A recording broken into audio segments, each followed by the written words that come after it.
toi tu y vas dans l'optique de faire la même chose, mais quand tu vas faire la même chose, ça va pas marcher pour toutes ces raisons là. Et en plus, en voulant faire la même chose, c'est-à-dire en voulant être divertissant, etc., tu vas te mettre beaucoup plus de pression sur les épaules que si tu réalisais, parce que la séduction, c'est ce que j'explique depuis 15 ans maintenant, même. Enfin, je sais plus combien de temps, mais moi j'ai commencé la séduction il y a 16 ans, je sais pas si tu te rends compte, enfin même moi j'ai du mal à me rendre compte, mais ce que j'explique déjà depuis des années, je crois que ça fait 10-11 ans maintenant, c'est que en réalité c'est beaucoup plus simple, hein. Tu peux faire des interactions, tu peux avoir des interactions beaucoup plus posées, tu peux laisser des blancs de 2-3 secondes, il n'y a pas de problème. Si tu regardes toutes les vidéos de coach, tu t'imagines qu'il ne faut pas laisser une seule seconde de blanc, alors que c'est pas le cas, hein. Tu peux laisser un blanc de 2-3 secondes, il n'y a pas de problème. Et puis t'es pas obligé de montrer que tu es un dieu de la confiance. Je dirais même l'inverse, en fait. Faut jamais que tu paraisses 100% confiant.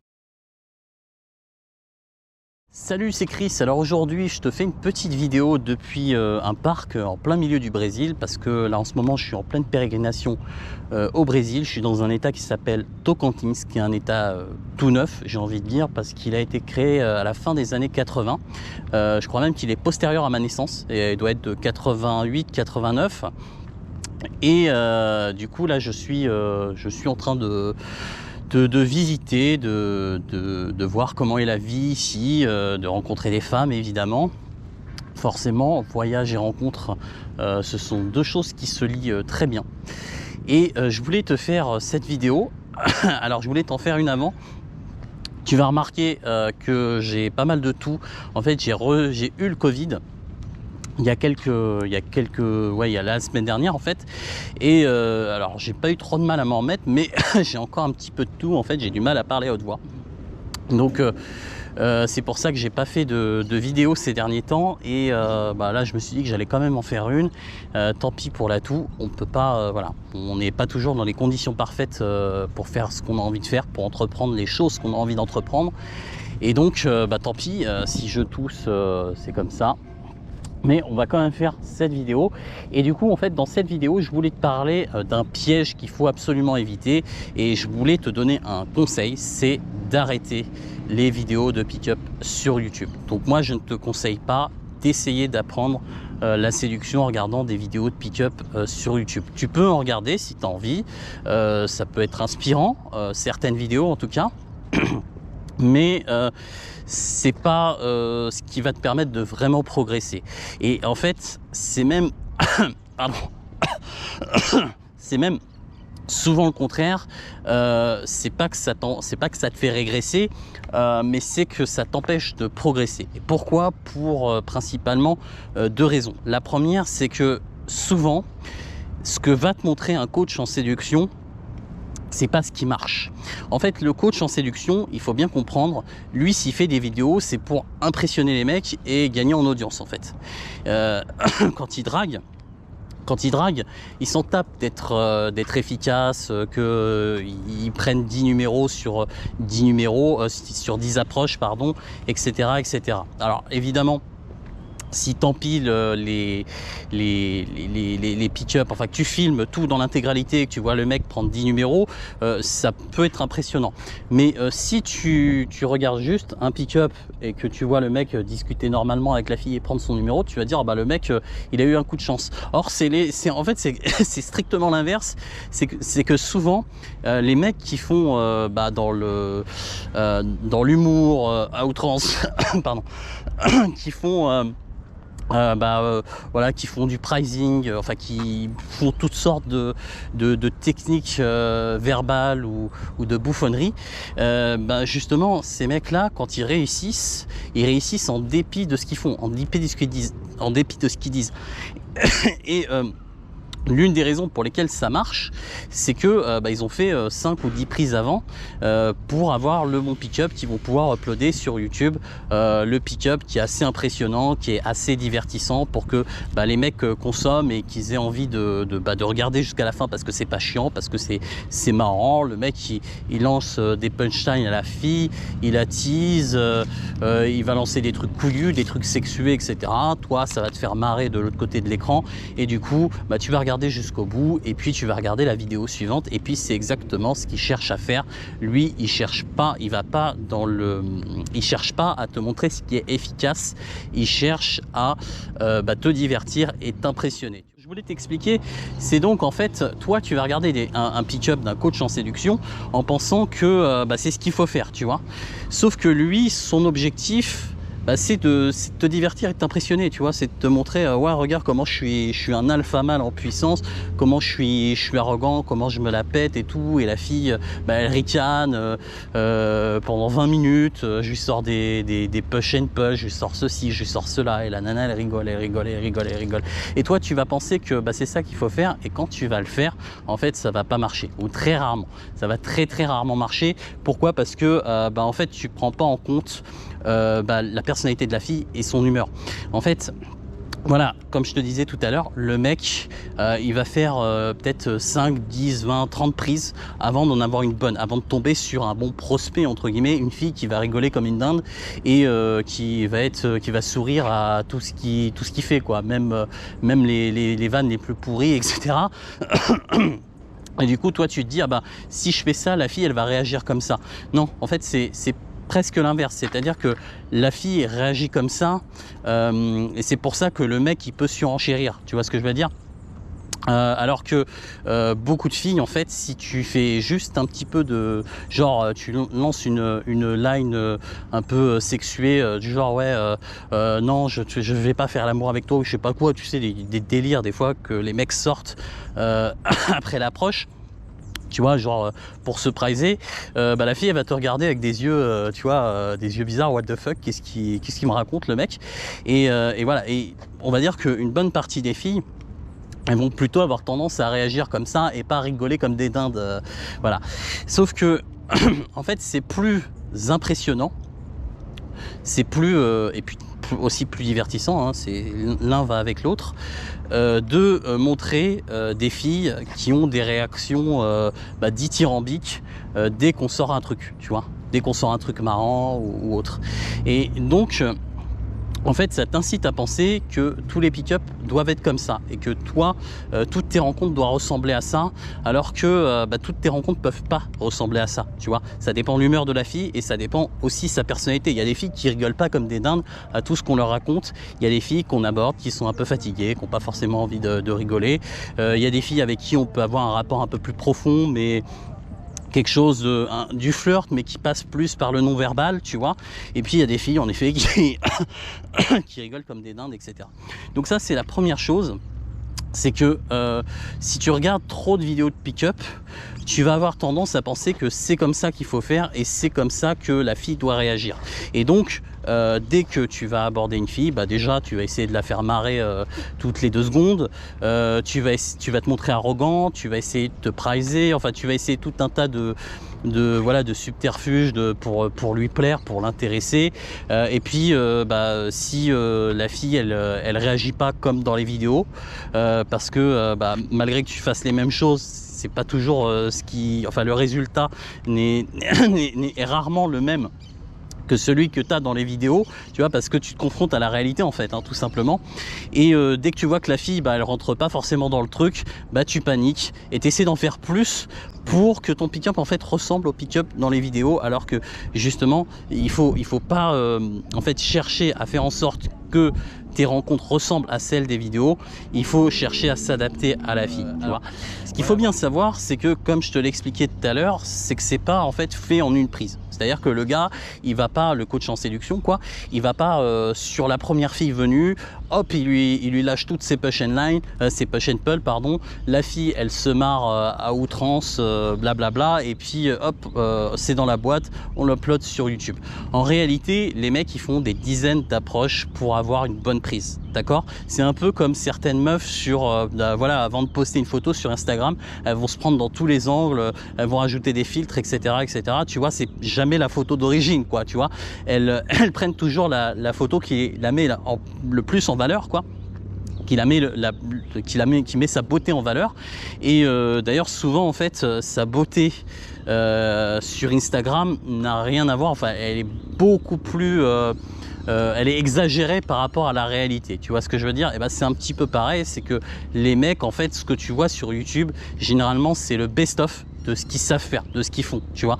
Et si tu vois, c'est comme un petit peu toi, tu vois, juste, admettons, tu prends une caméra, et puis, ou alors un de tes potes prend une caméra, il te filme en train d'aborder, t'abordes 20 filles, 30 filles, et puis, bah forcément, il y en a une qui est beaucoup plus réceptive que les autres, et le pick-up se passe bien, et le pick-up est même un petit peu impressionnant. Enfin, si on prenait juste cette interaction-là, on se dirait, waouh, le mec, il est, c'est un monstre, quoi, tu vois, parce que tout ce qui sort, ça réussit, la fille se marre, etc., etc. Alors que il y a de bonnes chances qu'en fait, elle se marre parce que tu lui plais physiquement, quoi, t'es son type de mec, tu vois, et pas par rapport à ce que tu dis. Mais bref, soit dit en passant, et puis les 19 autres interactions, ça se passe très moyen, voire même très mal, tu vois. C'est-à-dire qu'en fait, tu n'as pris qu'un numéro sur 20 approches, donc c'est pas terrible, mais ce numéro, voilà, quand tu l'as pris parce que tu es tombé sur une fille qui était hyper réceptive, parce que tu lui plaisais beaucoup d'emblée, tu vois. Et du coup, si tu prends juste cette vidéo, ça va donner une aperçu de tes résultats qui n'est pas en phase avec la réalité, tu vois. C'est-à-dire que tu vas le montrer à un type, il va se dire, ah ouais, c'est tout le temps comme ça. Alors que non, ça arrive une fois sur 20, tu vois ce que je veux dire. Et c'est un petit peu ça le problème des coachs, c'est que souvent, ils te montrent uniquement ce qui marche, mais tu vois pas l'envers du décor, et souvent, l'envers du décor est beaucoup moins glamour, quoi. Ils ont beaucoup moins de réussite que ce qu'ils veulent faire paraître, tu vois ce que je veux dire. Et donc toi tu te dis, ah bah ça marche bien ce qu'il fait, bah je vais le refaire, alors qu'en fait ce qu'il fait ça marche pas la plupart du temps, et du coup en fait il t'induit en erreur. Et la deuxième chose, c'est que parce que le coach il veut être impressionnant, il veut te montrer que c'est un mec voilà, qui gère ses interactions, etc. Il va avoir tendance à en rajouter, à faire beaucoup de réparties, voilà, faire beaucoup d'humour, etc., etc. Et toi, tu vas voir sa performance, entre guillemets, et tu vas te dire, ah ouais, donc pour prendre le numéro d'une fille, il faut faire ci, il faut faire ça, il faut avoir une tchatch de malade, il faut sortir des lines à n'en plus finir, toutes les 2 secondes, il faut que la fille, elle rigole toutes les 30 secondes, etc., etc. Et ça va, en fait, ça va te donner une putain de pression de la performance. Tu vois, c'est-à-dire que tu vas vouloir reproduire ce que fait le mec, et c'est difficile parce que déjà toi tu es moins à l'aise que lui socialement parce que tu as moins l'habitude d'aborder, aussi parce que pardon. Où en étais-je? Je sais plus. Oui, donc je disais, tu es moins à l'aise socialement, tu es sans doute beaucoup moins détaché du résultat aussi, parce que le mec, le but, c'est simplement de te vendre un peu sa séduction, son style de séduction. C'est pas de plaire à la fille, tu vois. Toi, tu y vas pour plaire à la fille, et donc l'enjeu n'est pas le même, l'enjeu perçu n'est pas le même, et donc tu vas avoir beaucoup moins de détachement vis-à-vis de la fille, et tout ce que tu vas faire, tu vas avoir peur que la fille ait une mauvaise réaction, tu vois ce que je veux dire.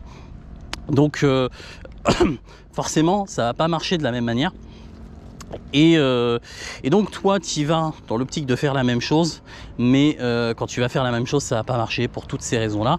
Et en plus, en voulant faire la même chose, c'est-à-dire en voulant être divertissant, etc., etc., tu vas te mettre beaucoup plus de pression sur les épaules que si tu réalisais, parce que la séduction, c'est ce que j'explique depuis 15 ans maintenant, même. Enfin, je sais plus combien de temps, mais moi j'ai commencé la séduction il y a 16 ans, je sais pas si tu te rends compte. Enfin, même moi j'ai du mal à me rendre compte, mais ce que j'explique déjà depuis des années, je crois que ça fait 10-11 ans maintenant, c'est que en réalité c'est beaucoup plus simple, hein. Tu peux faire des interactions, tu peux avoir des interactions beaucoup plus posées, tu peux laisser des blancs de 2-3 secondes, il n'y a pas de problème. Si tu regardes toutes les vidéos de coach, tu t'imagines qu'il ne faut pas laisser une seule seconde de blanc, alors que c'est pas le cas, hein. Tu peux laisser un blanc de 2-3 secondes, il n'y a pas de problème. Et puis t'es pas obligé de montrer que tu es un dieu de la confiance. Je dirais même l'inverse, en fait. Faut jamais que tu paraisses 100% confiant. 80% confiant, c'est bien, parce que si tu parais trop confiant, tu fais le mec qui a trop l'habitude, et comment dirais-je, en fait, tu parais un peu trop dragueur, un peu trop, t'as l'air un petit peu du dragueur professionnel, du mec qui fait ça tout le temps et t'attise la suspicion, tu vois. Donc voilà. Moi, ce que je te recommande de faire, au lieu de regarder des pick-up qui vont rien t'apporter, enfin sinon un tas de croyances erronées. Après, je dis pas que tu peux pas en regarder de temps en temps, t'inspirer. Des fois, le mec il sort un truc marrant. Si toi t'as du mal à apporter un peu de fun dans tes interactions, tu peux écouter des mecs faire des pick-up, sortir 2-3 trucs marrants et puis répéter une fois de temps en temps. Voilà, ça, l'un n'empêche pas l'autre, mais je te déconseille de trop t'inspirer des pick-up, de trop t'appuyer sur les pick-up pour les pick-up sur YouTube, hein, j'entends les vidéos de coach sur YouTube, pour essayer de l'apprendre la séduction. C'est à la rigueur un petit truc que tu peux faire de temps en temps en complément à la pratique. Et encore, en général, un mec qui pratique, il regarde plus les vidéos YouTube, hein. Tu vois, c'est un petit peu comme le porno. Un mec qui pratique, il voit plus l'intérêt d'aller, voilà. Enfin bref, tu m'as compris. Je vais retourner en arrière parce que là c'est la rue. La théorie peut t'apporter et que la pratique ou l'observation peuvent pas t'apporter, tu vois. La deuxième chose, c'est la pratique et c'est le plus important en fait. C'est ce qui doit passer tout en haut de la hiérarchie, tu vois.